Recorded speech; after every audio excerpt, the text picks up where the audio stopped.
Okay. So wait for the last few people to come in.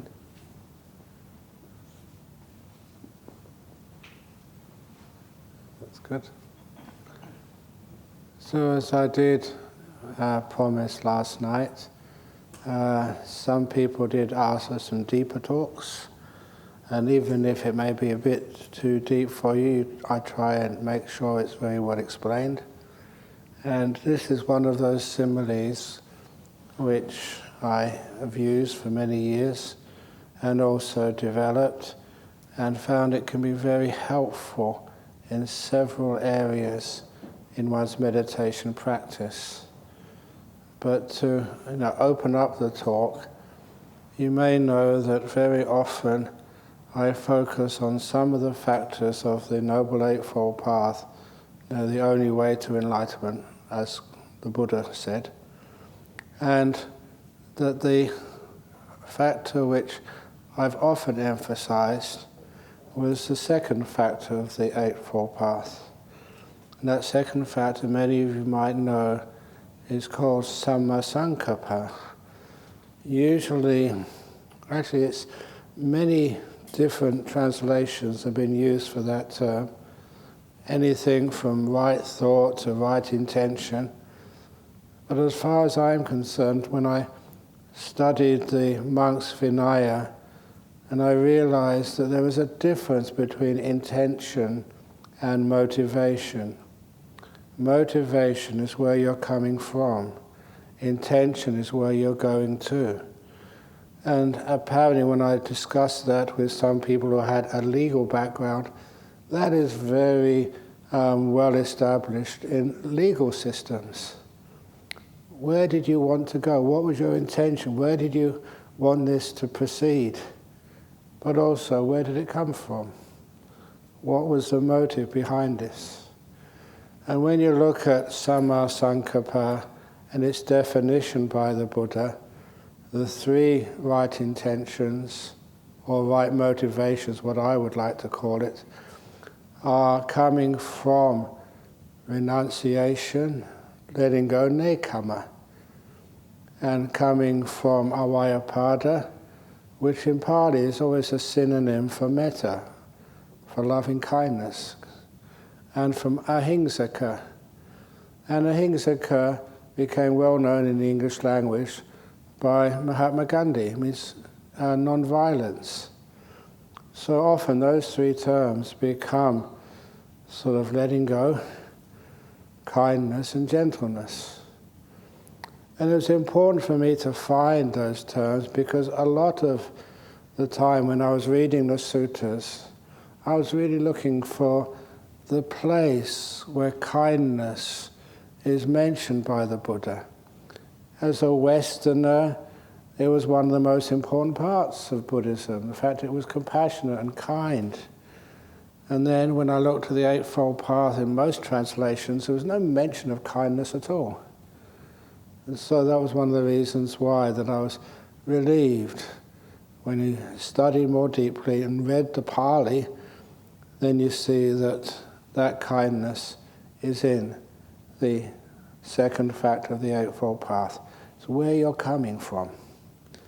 And this doesn't just apply to your understanding or your practice of life. Of course it applies to your practice of meditation. And it's been very hard sometimes to convince people to be kind and gentle in your meditation. Even here, many questions were, yes, I've got some pain. Should I really just push through it? Should I just discipline myself? And I have been a monk a long time, met many meditators, many teachers as well, and many students, and found out those people who really strive and push through things, basically they never get anywhere. They just get tense. It doesn't work. They get sick. And eventually they just pass away or disrobe. So instead of, the coarse practice of what even the Buddha said in his first teaching, avoid those two extremes. Extremes which tire the body, that's Attakilamatanu Yoga, and indulging the five senses. And when the Buddha, before he was a Buddha, when he got frustrated because he was just trying everything to get enlightened, sitting for long periods of time, not eating, not bathing, and you have those pictures of the Buddha, really thin, with the bones showing up. And when he decided that was not getting him anywhere, that is when he remembered that time under the rose apple tree, the 6 or 7-year-old kid, just being bored stiff, watching his father do a ceremony, and deciding, well, I don't know if we decided, but he just fell into a first jhana. And then he recollected this later on and said, maybe that's the path to Bodhi, to enlightenment. And the insight came that is the path to Bodhi. And so under the Bodhi tree, and the next thing he said it's very difficult to get those jhanas, not impossible, but difficult, if your body is so weak and emaciated. You've got sicknesses and stuff. So that's when he started to eat properly, to bathe and to sleep. And when his friends saw that, the first 5 friends, they abandoned him. They thought he's given up. He's not practicing anymore. So often in spiritual life, we always tend to get inspired or uplifted by the ascetic people. We think, wow, so tough to burn off 3 fingers. Oh, sorry, 2 fingers. These 3 fingers left, that Korean monk which I told you about. Or there was one Japanese monk who I grew up with over in Thailand, and he went on a fast for 30 days. And that really impressed the Thai monks. A few years later, he disrobed and got married. What's going on there? Sometimes asceticism can be impressive for those who don't know what's going on. So this calm practice of letting go, being kind, and being gentle. Sometimes letting go is a long word, so sometimes I've done a loose translation. It's not that accurate, but it works. Make peace, be kind, be gentle. And you see that written on t-shirts now. And they say Ajahn Brahm. It's not Ajahn Brahm, it's the Buddha. So anyway, that becomes an important part of your meditation practice. Are you making peace? Are you letting go? Are you trying to attain something, get more stuff? More experiences, more things. You can go back to Singapore and they say, how was your retreat? Oh, I got 2nd jhana, or I got 3rd jhana. It can be very impressive to people that don't know what Buddhism is. You don't, and Ajahn Chah made a big point of this. We meditate to let go of things, not to get more things. But the most important part of those 2 is the kindness and the gentleness. So having just emphasized that in the beginning of this talk, that sometimes in Buddhism, actually not sometimes, very often, the Buddha used a simile of the lotus flower. It was very much a Buddhist simile, so much we have a lotus flower over there. So it's a fake one, but it's still a lotus in the front there. Why? 2 reasons. One of the first reasons is a lotus flower. If somebody urinates on that lotus flower, all the urine just drips off, and the lotus flower doesn't retain anything. If someone pours Chanel No. 5, I don't know perfumes, I've been a monk for too long, but apparently that's still popular. Anyway, so people say. If someone pours Chanel No. 5 over the lotus, it all falls off the lotus, and the lotus does not retain any of that perfume. It still smells like a lotus as it did before. And that was one of the first wonderful similes of a lotus flower. And I sometimes imagine myself to be a lotus flower. Someone shouts at me, curses me, says you're a stupid monk, you don't know the Dharma, you don't do this, you don't do that. To me it's like you're urinating over me. But I allow it to all fall off, and afterwards I retain none of the stinky smell. At other times people praise me. Oh, you're such a wonderful monk. If only all monks were like you. It's so great to be able to come to Jhana Grove and see you and listen to your teachings. Can I take a photograph of you? Can I have your signature? That's like pouring Chanel No. 5 over me. Yeah, you pour it over me, but it all drips off. You don't keep anything. And that's even for you. You get your share of criticism and blame. Even the Buddha did. The Buddha said there's not a human being on this planet Earth who doesn't get criticism. There's not a human being on this earth who doesn't get praise. But the wise don't keep it. They're like the lotus flower.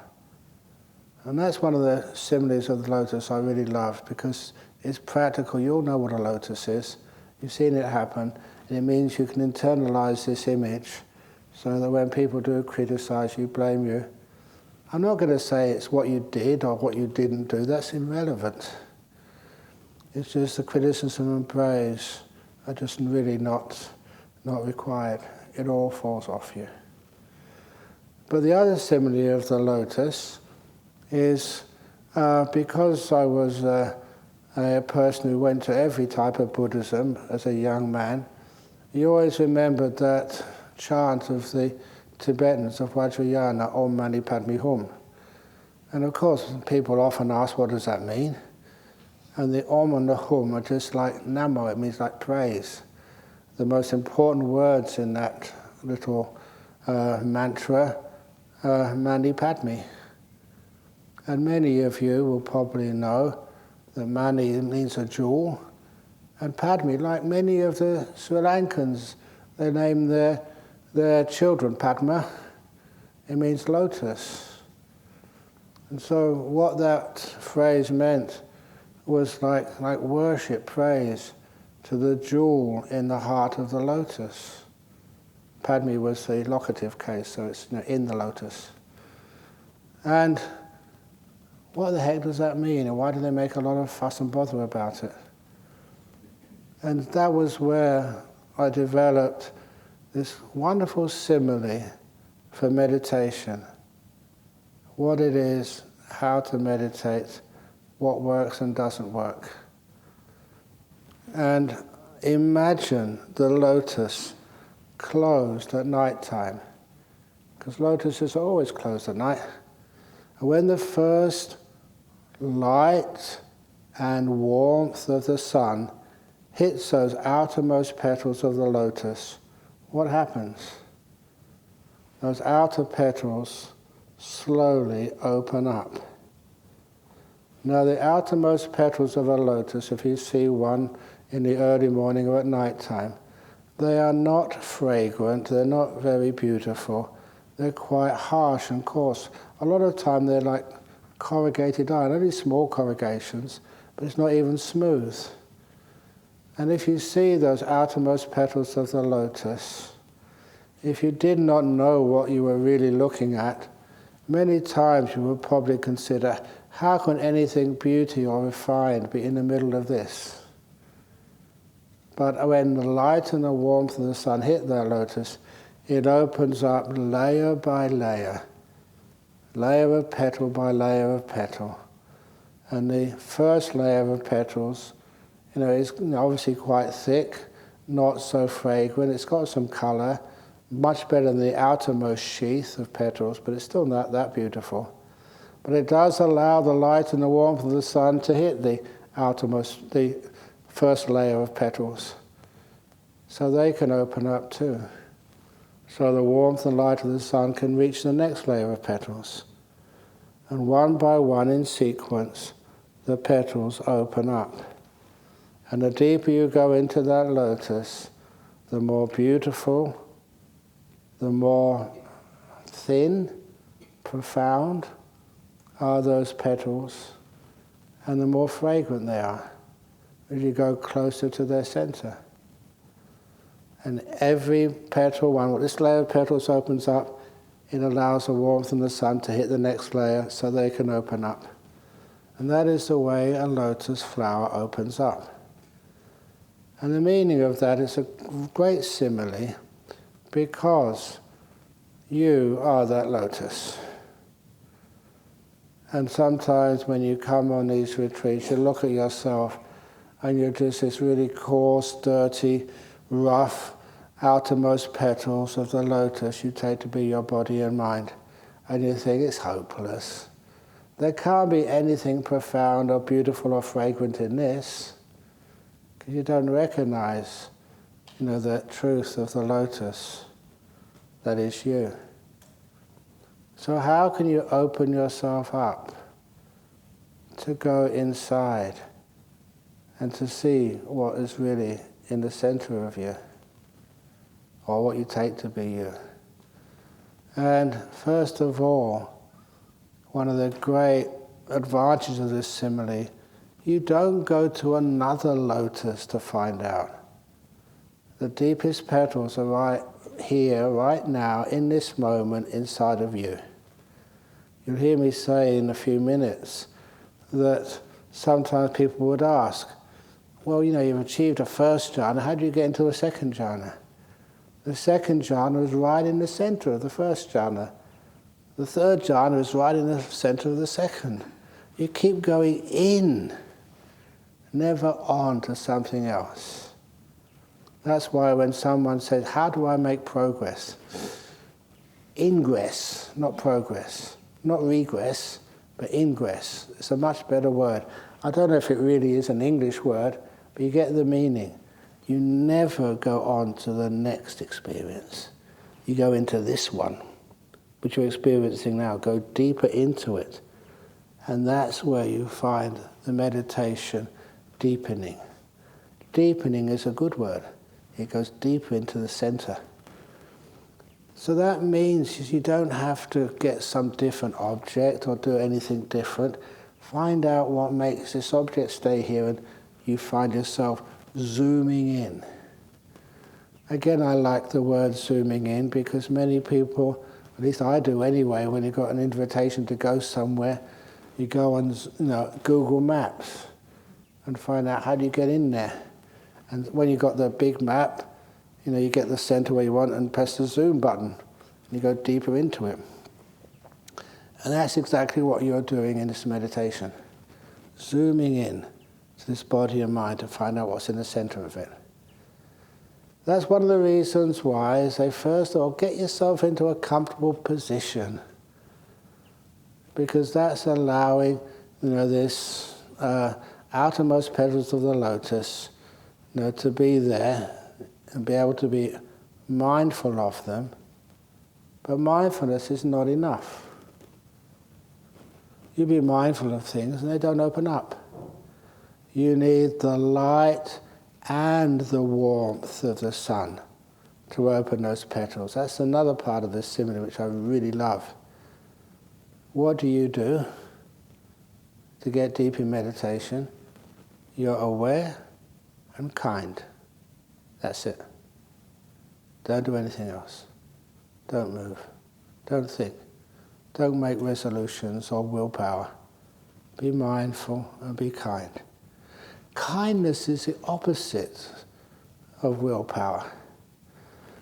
You know that I've mentioned this to many people, and this, I give dedication and merits for this explanation to my father, when he said, son, whatever happens to you in your life, wherever you go, please always remember the door of my house will always be open to you. I was a teenager, and he was about to die soon, but nevertheless, he gave me that beautiful expression of love. Unconditional love. Whatever happens to you in your life, however you turn out.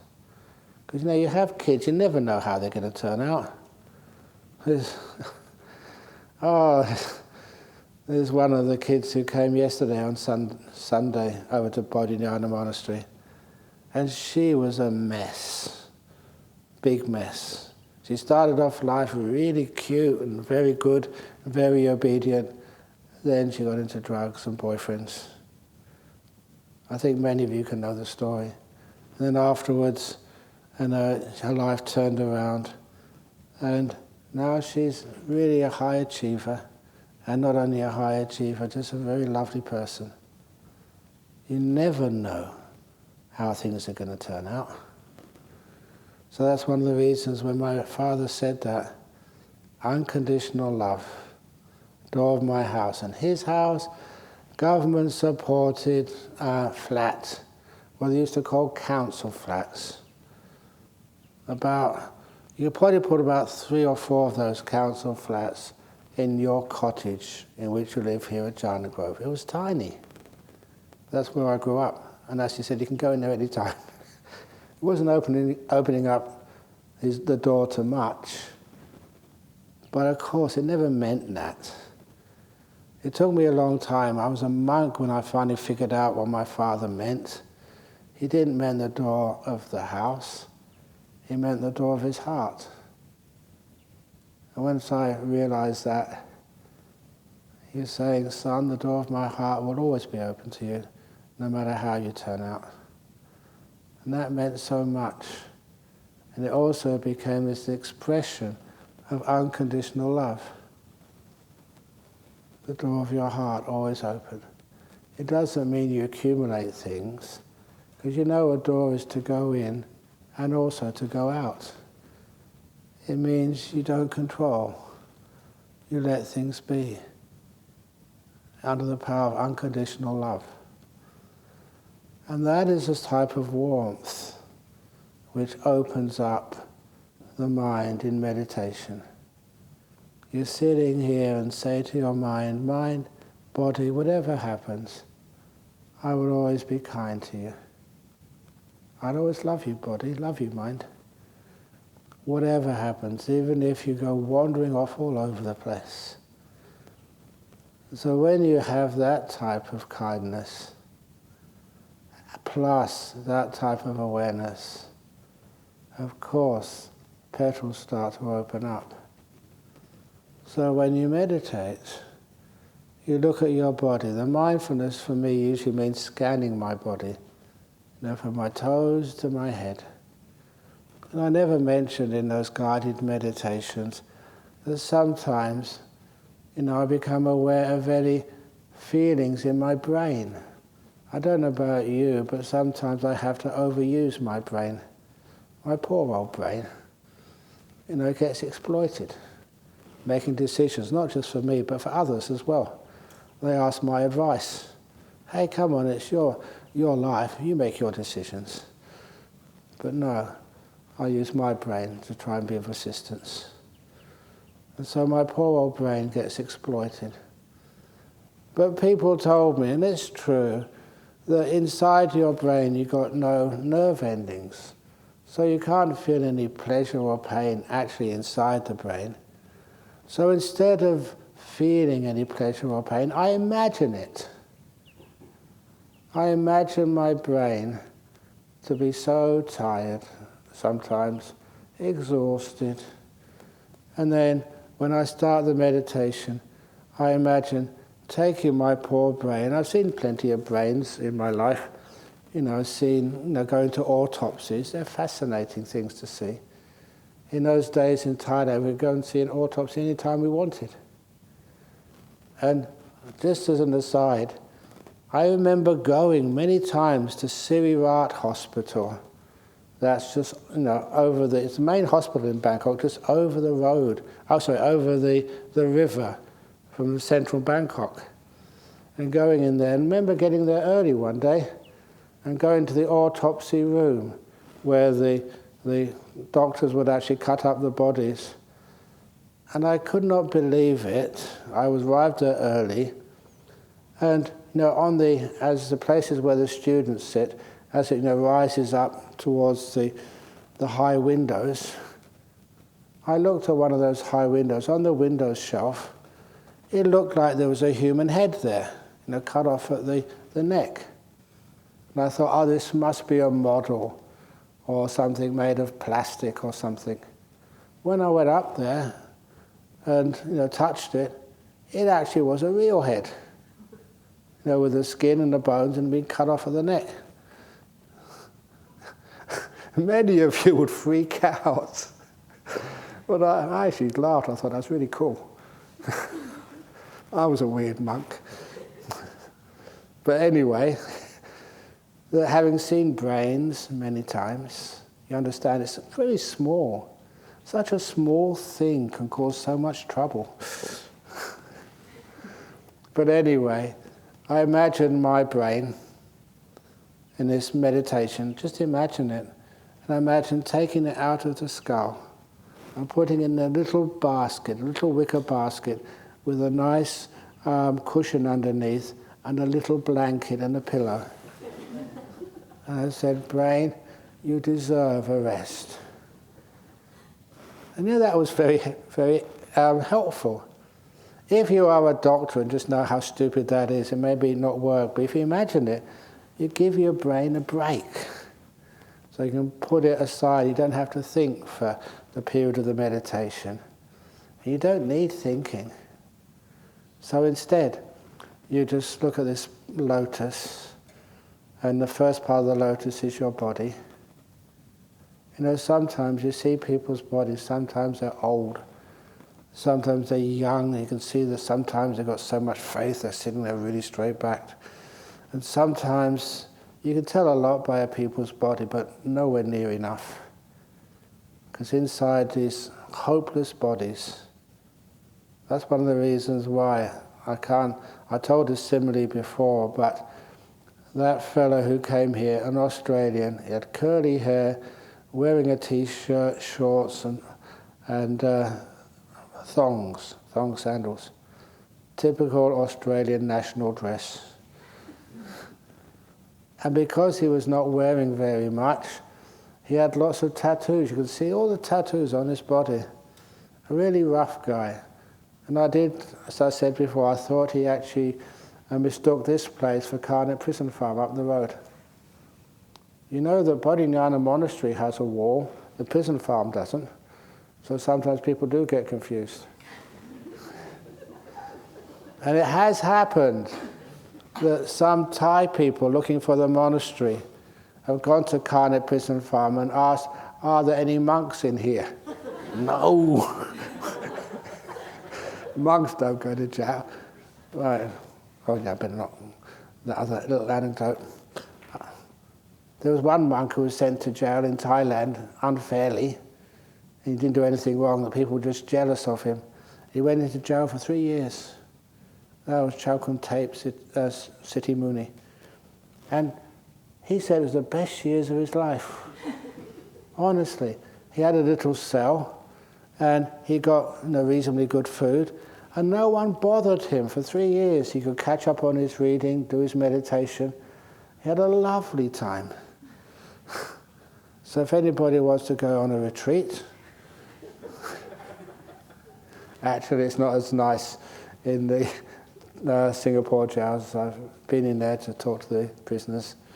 But anyway, so he was actually registered for one of these retreats. And so I said, I'm sorry, I just judged you. But he was the one who really surprised me. On the outside, it was the most unlikely container for these deep meditations. His outermost petals of his lotus were really rough. But when he came for his interview, he blew my mind. I was so surprised, happily surprised, that he got into a jhana. And I use that because you cannot judge the innermost petals of you from what's on the outside. So you relax. This is the care of your body. Relax everything. Doesn't matter how long it takes. Take your brain out if it thinks too much. And metaphorically, I don't mean do a lobotomy. Just take it out and put it in a nice care for it. Putting in a nice little basket with lovely cushions and blankets and stuff, that was important because it just showed I cared for my body. And when you care for your body and you sit here, often it disappears.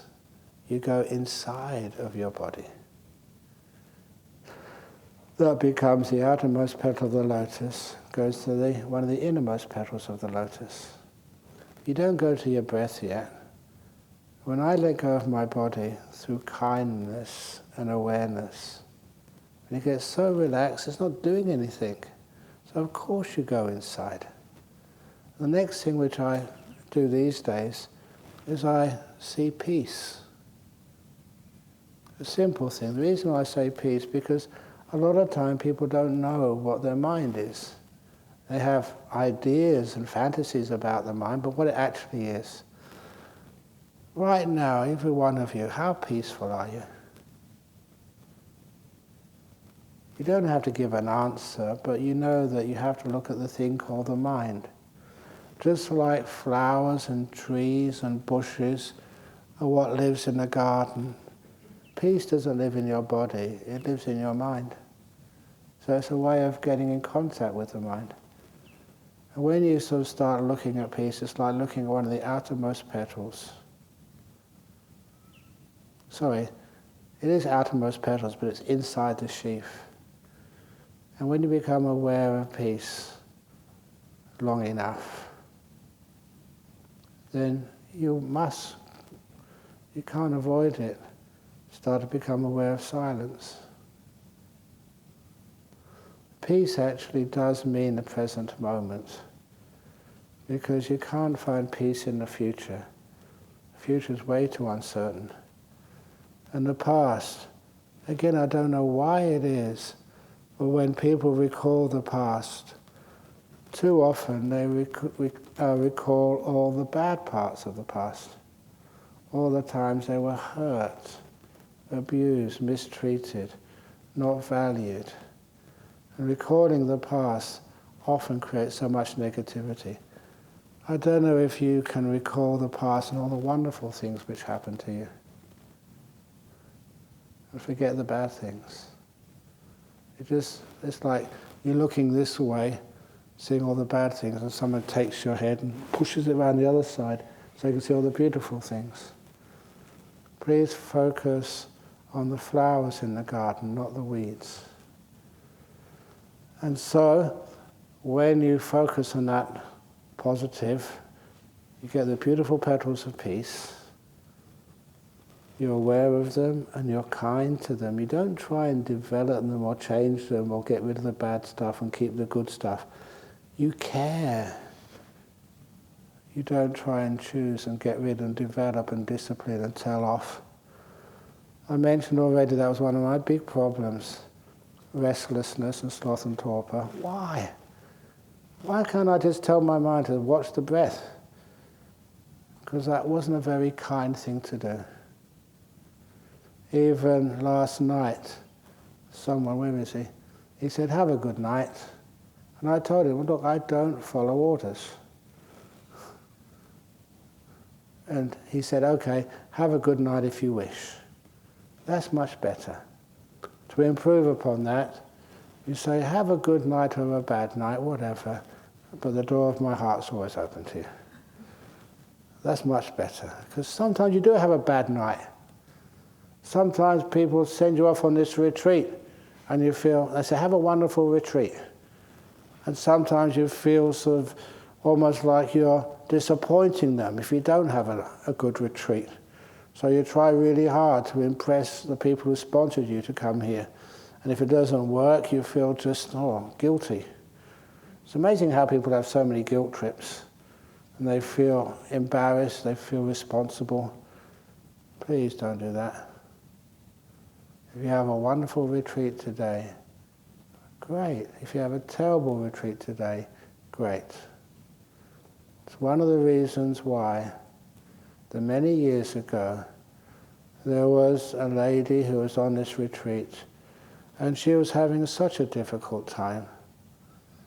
And she came to see me in the interview and said, I really feel miserable, I think I want to leave the retreat. And I said, why do you feel? Well, I just feel miserable. I look at everybody else in this retreat, and they're sitting there nice and straight, and they're smiling, and I'm miserable. It really, she always said, pisses me off to see all these happy people when I'm miserable. And then I asked her to wait for a few moments, and I went into the office, turned on the computer, and I wrote the first grumpy license. She still got it, apparently. And the grumpy license, it was on monastery letterhead, and I found some nice Gothic script to write it on. And then, this grumpy license grants to Veronica, was her name, permission to be grumpy for any reason or no reason at all for the rest of your life until the coming of Maitreya Buddha. Signed, your teacher, Ajahn Brahm. And then I formally presented it to her. Look, you need a license to drive a car, you need a license to get married, you need a license for this and a license for that. Why not having a license to be grumpy? And as soon as I gave that to her, her grumpy license, she started laughing. That was the end of her grumpiness, because now she was allowed to be grumpy. You're allowed to be sick. You're allowed to die. You're allowed to be sleepy. And if anyone has lots of sloth and torpor, I will give you a sloth and torpor license. This license allows somebody to be tired and sleepy at any time for whatever reason for the rest of your existence in Jhana Grove, signed the teacher Ajahn Brahm. So you don't have to fight it anymore, you don't have to feel guilty. So that type of kindness, first of all, it relaxes your body and it brings you peace. Just peace, that's all. Not enlightenment, not nimittas, not delightful breaths, just peace. And when life becomes peaceful, there's nothing much to think about. There's a delight in peace, and that delight is very satisfying. It's like you don't need anything more. So you can hang out with your grumpiness when you're not trying to change it. You can stay with peace, and it becomes silent. There's nothing to say. And quite often, again, I mentioned last night, it's the most beautiful sound in the world, silence. And there's many places in this world, not this afternoon, because we're having the Pawarana ceremony in the main hall at Bodhinyana. But if you don't know already, each one of you, especially in the afternoon, if you have nothing, if you don't mind walking to Bodhinyana Monastery, try meditating in the hall in Bodhinyana Monastery in the afternoon. There are many people who often say that's one of the most powerful, peaceful places to meditate they've ever been in. It's true. Someone brought in a Feng Shui master when I think it was in Singapore or somewhere. And they went into that hall and they said this is some of the strongest Feng Shui they've ever seen in their life. An Australian guy who built the main concrete water tanks at Bodhinyana Monastery. He's an incredibly strong fellow. You know, they call him a grano worker. He did it all by himself. Moving that much concrete, up ramps which he built himself. That was really tough. And when he finished those concrete tanks, he said, "Brahm, can I have a look at your church?" That was a meditation hall. And he was just like what they call a rough diamond. Very kind, a hard worker, totally trustworthy. So I took him to the main hall, not that far distance. He had his big boots on. He mixes concrete all day. And so he wanted to take his boots off. I said, don't take the boots off. Just put your head inside the second door. And then he put his head through the second door. Beforehand, he was talking so much. But once his head went inside that hall, it went silent. That's one of those times you'll always remember. It quieted his thoughts down so much he couldn't speak. I was next to him, let him be in there for about 3 or 4 minutes. And then he brought his head out and he said, "This is good, ain't it, Brahm?" He actually felt something in there, a really good spiritual moment for him, even though he's as really rough as a diamond concrete worker. So when you feel that silence, it's delightful. You become a connoisseur of silence. So when you meet it, it's like your petals open up a little bit more. All you need is kindness and mindfulness, nothing more. And when you're kind and mindful to the silence, it stays with you. Have you ever a pet, like a little dog or a cat at home? Sometimes these animals, they just come to you. They jump over the fence, or you see them in the morning, they're looking for a home, they're looking for a little bit of kindness. And if you are kind to them, they will stay forever. And they'll always give you so much happiness. That's one of the reasons why you stay here for a while and you get to know the little kangaroos and the joeys, you even give them names. I don't think they recognize the names. But nevertheless, we have this ability as human beings of being kind. And these animals will never harm you, and they will always be with you, give you lots of more joy. And so use the pet of silence.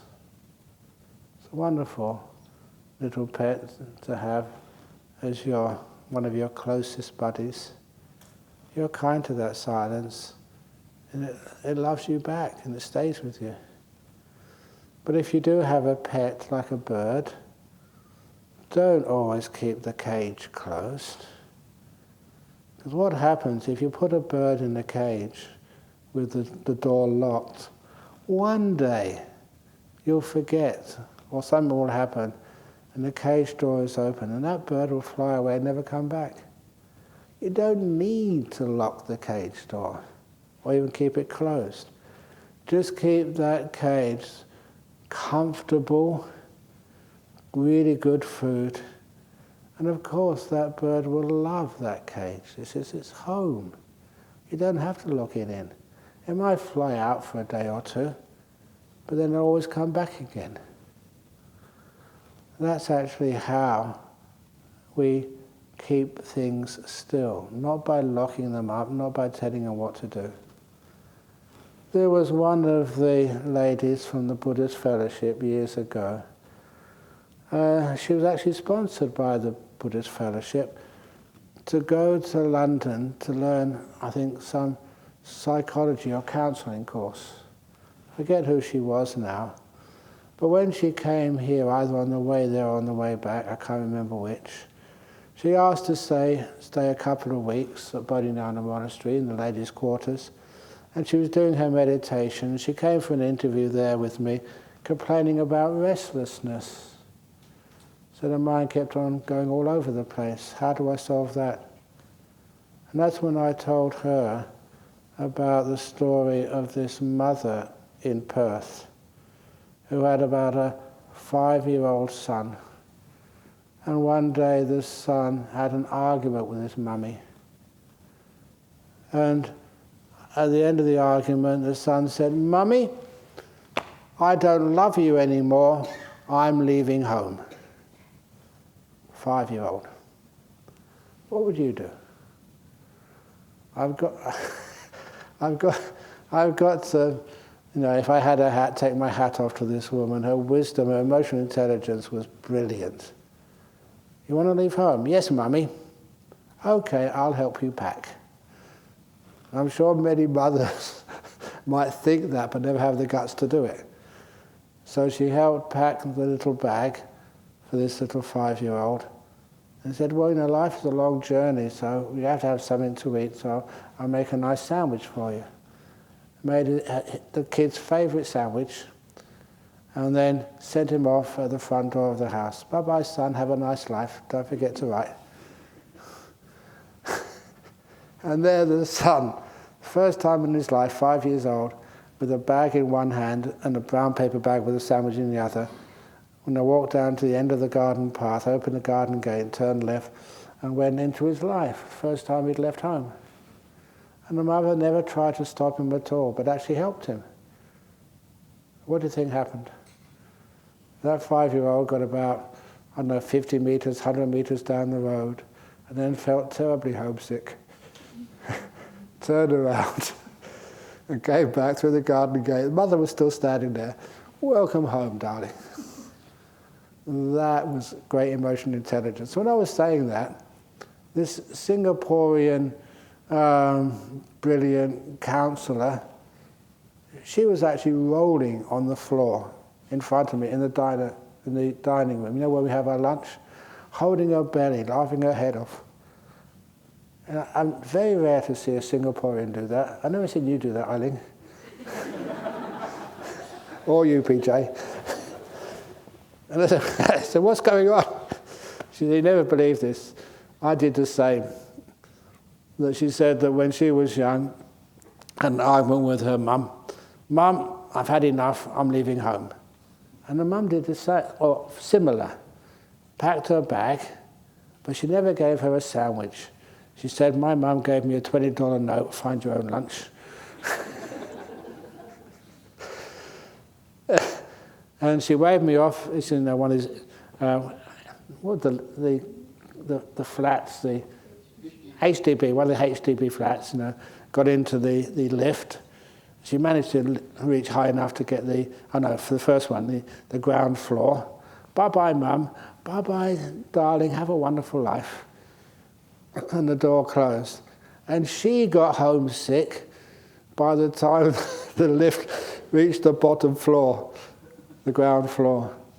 And so she pressed the floor where she lived, went straight back up again, and the mum was there. Welcome back, darling. And she said, that happened to me, no joke. And that's why she was laughing so much. That's how you treat your mind. It wants to go off somewhere stupid. Okay, pack its bag, give it a $20 note or sandwich or whatever you can afford. Bye-bye, have a wonderful time, mind. And the psychology of that is your mind realizes you really love it. You're caring for it. What mind will want to go too far away from someone like that? And I realized my restlessness as a young monk was always because I didn't love my mind. I didn't have enough kindness towards it. And once I trusted my mind, you want to go somewhere? Off you go. Come back again whenever you want. I've got this terrible, stupid mind which always thinks jokes. Glad to get rid of you, mind. Off you go. And so I'd wish it well. And it never wanted to leave. And that's actually how you overcome restlessness, with a beautiful kindness. Kindness and mindfulness go so much together. You may know that many years ago I coined the term kindfulness, putting those two together. That was my term, kindfulness. Coined it in Hong Kong one time. So when we have that kindfulness, then we're kindful to the silence, and then you're silent, and right in the middle of silence, you will find your breath comes to you. The breath just appears. These days, 100% honest, I never go looking for my breath. I prepare the ground. The breath is one of the inner petals. So I just make sure I prepare with saying peace, present moment awareness, silence. And once you get to the silence petals, they open up and you have your breathing. It comes to me. I never go looking for it. And as this one other really good meditator who's a psychologist told me, he said, when I tried that, the breath is always much more peaceful and easier to watch when I allow it to come to me rather than going chasing it and holding it. And it's so true. So then you're going into the innermost one of the inner petals of breath. Why the breath? Is because when everything else gets very peaceful and still, that's the one thing which is still moving. Of course, you can be aware of your heart, but always, I say, try and move away from the heart and be aware of the breath. The reason is if you calm the heart down, so that doesn't move, then you are in big trouble. So you go in the breath. And when you do that, the breath actually does appear to be a beautiful petal. It's an inner petal. If you go holding the breath, it doesn't appear nice. If you let the breath come to you, it always appears nice. It has a delightful feeling to it. The Piti Sukha is almost there from the beginning. And of course, you just watch it. You don't do anything. And that is, after a while, just you see the whole of the breath, and not just breathing in, breathing out. The very beginning of an in-breath. Right to the end of the in-breath. And a beautiful pause between breaths. And then the out-breath begins. See the whole of the out-breath from beginning to end. You don't do this to try and tick a box. Yeah, I've done that now, what do I do next? It's a natural process. It just happens. Whether you read it before or you haven't read it before. The mindfulness gets more aware, and so does the care. You're caring for this breath because it's beautiful to watch. Sometimes, because I've been a monk for all these years, I've never had a baby. But I've seen like mothers holding their baby. And sometimes they show their baby to me for a blessing. Oh, isn't it beautiful? Mothers always think their baby is the most beautiful thing in the world. And sometimes, in the Thai tradition, they would give the baby to me to sit on my lap for a couple of minutes, almost like as a blessing. And honestly, I can't get rid of that baby quick enough. And I always use my minute, please don't poo, please don't poo. Because the smell will get on my robe.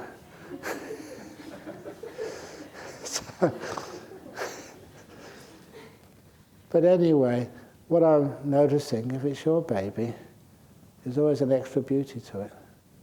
If it's your breath, and you love it, you care for it, of course it's incredibly beautiful. And that means you're just watching this beautiful breath, my little baby breath going in, little darling breath going out. You can watch it for a long time without any interruption. And then what happens though? Actually it is interrupted. Because see, the delightful breath, it gets more and more delightful. And then eventually you go inside the breath. Those are where the lights come up, the nimittas. They come up naturally, you can't avoid them. And when they do come up, what do? Nothing. Just be mindful and care. Caring is not doing anything except, just how can I give you freedom, happiness, joy. So you care for those little lights which come up in the mind. First of all, tiny lights, poor little lights. They're probably more afraid of you than you are of them, metaphorically speaking. And when you care for them, a little nimitta. If you get excited or afraid, that means you're a control freak. You think you've done it, or they'll take you over. So, be quiet. Just enjoy these beautiful lights which come and visit you. You're going deeper into the lotus. The deeper you go, the more profound it becomes. It's just the nature of things. Don't be concerned about what color it is. Don't be concerned about its shape. Don't be concerned about anything. It's a little nimitta. A little nimitta coming for the first time. Thank you for visiting, little nimitta. You don't get excited or try and control it or own it or take photographs of it like I tried to take the photograph of the Himalaya mountains. Then you lose it. So it's like the breath layer of petals, a delightful breath layer of petals is opening up. And inside is this beautiful light. Sometimes, I say this because it's a common question. Yes, I can see the beautiful light, but I can also see the petals. Which one should I watch? Let your mind decide what it wants to watch. If you are peaceful and let go enough and kind enough, the layer of petals called the breath opens up fully to reveal the light, the nimitta, in its fullness as well. That's just what happens. But if it's not the right time, then those little layer of petals called the breath will close up again. You've had a glimpse, but you're not quite ready yet. They're still wonderful. But anyway, you don't do anything. Keep being kind and aware. That's all you do, kindfulness. And then eventually those breath petals will open up totally to this beautiful light. Please don't get excited. Wow! I've got to tell my friends. Yeah, I got a nimitta. You got a nimitta? And don't get afraid either. Fear comes up. You know why fear comes up? It's because this is challenging your idea of a self, of who you are, and being in control of your mind. You can't control these nimittas. They're even actually stronger than you are, much more powerful. So you can't control it. Just let it be and enjoy. Perfectly safe. Oh, I should mention that the deep meditations, there is a danger which I should warn you of. And the danger of deep meditation is that you might lose all your hair. Your hair falls out. Actually, it doesn't fall out, you shave it off. You want to renounce because this is beautiful stuff. So anyway, you're being kind and being aware, and you see nimittas. Then what do? To get to the next layer of petals lies right inside. You just allow those nimittas to stabilize, to strengthen. They can be so incredibly powerful. That's why you get afraid, because you can't control them. Of course you can't. You're disappearing. You're vanishing. Who you think you are is bye-bye. Instead, what you're experiencing is the beauty of the mind. Let it be. And right in the center of the nimittas, right inside, that is where you see the first jhana. It's right in the middle of the nimitta. So sometimes people feel they're being sucked in, going through a tunnel to this beautiful thing at the end. Or that nimitta just enveloping you. But you're going into the center of it. Don't do anything, just be kindful. The layer of petals has opened up, and you get into this incredible layer of petals. So amazingly fragrant, profound and beautiful, like you've never seen before. And that becomes a jhana. In those places, you can't do anything. You can't make any choices. I've had enough, or I'm going to go deeper. All those thoughts just don't occur anymore. Your mind is far too peaceful. But if you're lucky, that layer of petals, I say lucky, what does that mean? If you had enough letting go when you get into these jhanas, you just keep carrying on. And the layer of petals will open up. The first jhana, in the center of the first jhana, you see the second jhana. You know, sometimes you think you understand what is profound and what is incredibly beautiful and blissful. It's one of the things, like you feel like you've scaled Mount Everest, and on the top of Mount Everest you see there's another mountain even more high, more beautiful, which you couldn't see before. You just go into a second jhana. And then just the mind just goes into a third jhana, goes into a fourth jhana. And you keep going on as the lotus opens up more and more and more. Till eventually it opens up so much that you can see the jewel in the very heart of the lotus, the center of the lotus, which is your body and mind, which bears your name, sitting listening to me right now. In the center of that we call the jewel in the heart of the lotus. You know what's there? What's in the center? I could tell you. Would you believe me? Of course not. There is. So it's hardly worth me telling you, is it, if you won't believe me? So let's finish off now. It's 9 o'clock. Okay, I'll say the solution, the jewel in the heart of the lotus. And of course I'll say the anecdote more fully later on. Ajahn Chah, catching me after I came out of a really good meditation, tried to enlighten me, asked Brahma Wangso, why? In Thai. Brahma Wangso, why? I said, I don't know. He just laughed. He never ever scolded me. He just thought Western monks were so funny. They had all these degrees, but didn't know anything. But then he screwed up his face again and said, Brahma Wangso, I'll tell you the answer. I was really excited. Teach a personal sort of lesson, the answer to the question, why? And he said the answer is, Mai Mi Arai. Do you understand? That's Thai. He said, there is nothing. There is nothing. And then he looked at me, Brahma Wangso, do you understand? I said, yes. He said, no, you don't. And he walked away. But that's the answer also to what's in the heart of the lotus. There's nothing. There's nothing. Do you understand? No, you don't. Okay. Sadhu, sadhu, sadhu.